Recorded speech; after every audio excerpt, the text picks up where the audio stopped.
मला पहाडी मैंने दुर्बल का अरे विचार लगी होगा कैसे चल रही है कैसे नहीं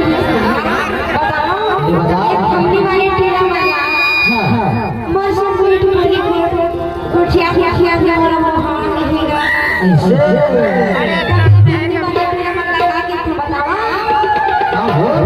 कैसे जी कैसे का क्यों बात तारी होना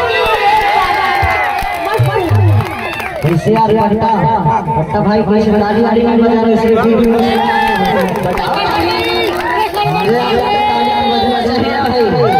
कैसे तुम कहते बाबू बाबा क्या मजा सुना तूरी अपना देख देख के मजा आवा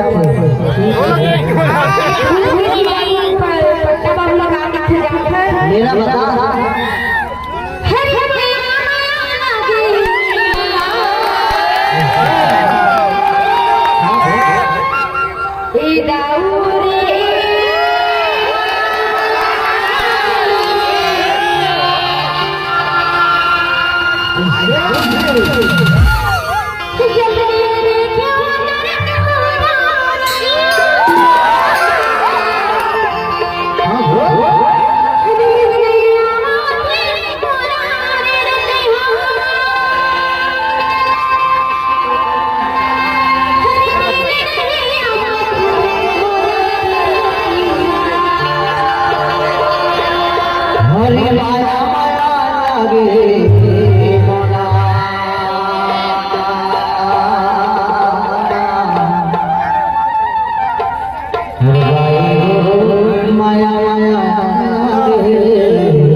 कैसे भगने वाले पूरा मन कह दूंगा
लेना बता कैसे जी